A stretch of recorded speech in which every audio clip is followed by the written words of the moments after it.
आपने अक्सर महसूस किया होगा कि जो लोग अच्छे काम करते हैं और हमेशा सबका अच्छा सोचते हैं, वो ही लोग जीवन में सबसे अधिक परेशान रहते हैं। वहीं जो लोग बुरे काम करते हैं, वो अपना जीवन खुशी और चैन से जी रहे होते हैं।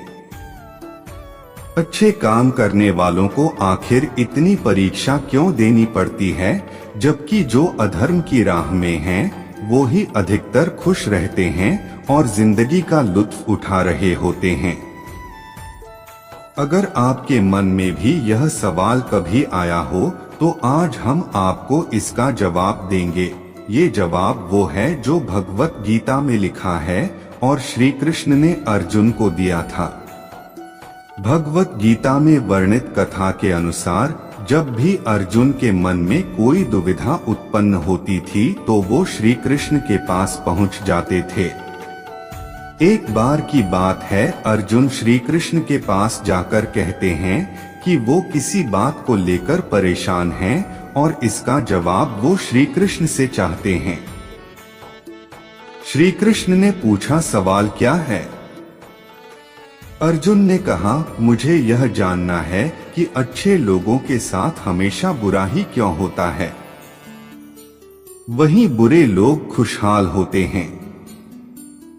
अर्जुन के मुंह से ऐसी बातें सुनकर श्री कृष्ण मुस्कुराए और कहा, मनुष्य जैसा सोचता है और महसूस करता है, वैसा कुछ नहीं होता है, बल्कि अज्ञानता की वजह से वो सच्चाई नहीं समझ पाता है।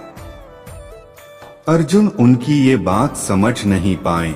इसके बाद श्री कृष्ण ने उन्हें समझने के लिए क्या कहा, वो जानते हैं। श्री कृष्ण ने अर्जुन से कहा, पार्थ, मैं तुम्हें एक कथा सुनाता हूँ। उसे सुनकर तुम समझ जाओगे कि हर प्राणी को उसके कर्म के हिसाब से ही फल मिलता है। प्रकृति हर किसी को अपनी राह चुनने का मौका देती है।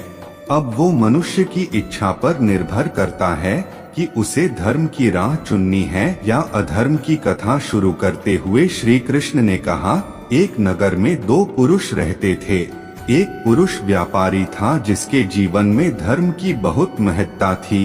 वह पूजा पाठ में यकीन रखता था। वह हर रोज मंदिर जाता था और दान धर्म भी करता था और हर रोज भगवान की पूजा करता था। वहीं दूसरा पुरुष बिल्कुल विपरीत था। वह हर रोज मंदिर तो जाता था, लेकिन पूजा करने नहीं, बल्कि मंदिर के बाहर से जूते चप्पल चुराने। उसे दान और धर्म से कोई लेना देना नहीं था। समय बीतता गया और एक दिन बहुत जोर की बारिश हो रही थी। इस वजह से मंदिर में पुजारी के अलावा कोई नहीं था।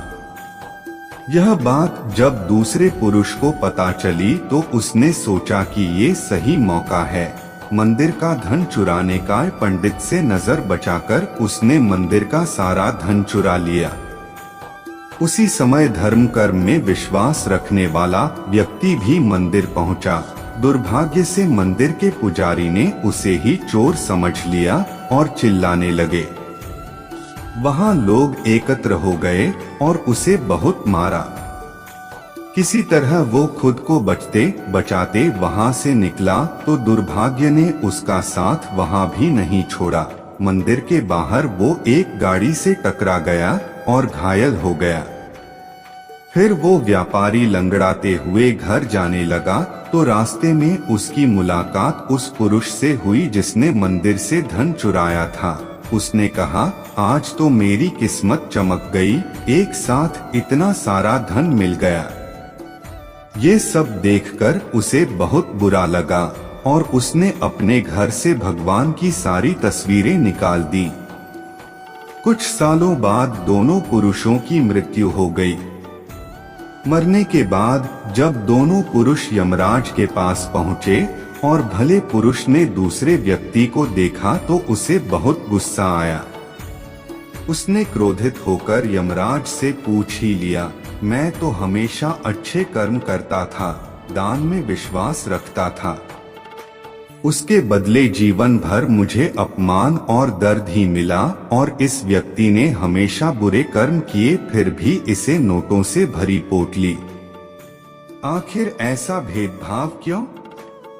इस पर यमराज ने कहा, पुत्र तुम गलत समझ रहे हो। जिस दिन तुम्हारी गाड़ी से टक्कर हुई थी वो दिन तुम्हारे जीवन का आखिरी दिन था, परंतु तुम्हारे अच्छे कर्मों की वजह से तुम्हारी मौत सिर्फ एक छोटी से चोट में बदल गई। तुम इस दुष्ट व्यक्ति के बारे में जानना चाहते हो। दरअसल इसके भाग्य में राजयोग था, मगर इसके कुकर्मों और अधर्म की वजह से वो सिर्फ एक छोटी सी धन की पोटली में बदल गया। कथा सुनाने के बाद श्री कृष्ण अर्जुन से कहते हैं, क्या अब तुम्हें तुम्हारे सवाल का जवाब मिल गया? ऐसा सोचना कि भगवान तुम्हारे कर्मों को नजरअंदाज कर रहे हैं, ये बिल्कुल भी सत्य नहीं है। भगवान हमें कब क्या किस रूप में दे रहा है मनुष्य को समझ में नहीं आता है, मगर आप अच्छे कर्म करते रहें तो भगवान की कृपा हमेशा बनी रहती है।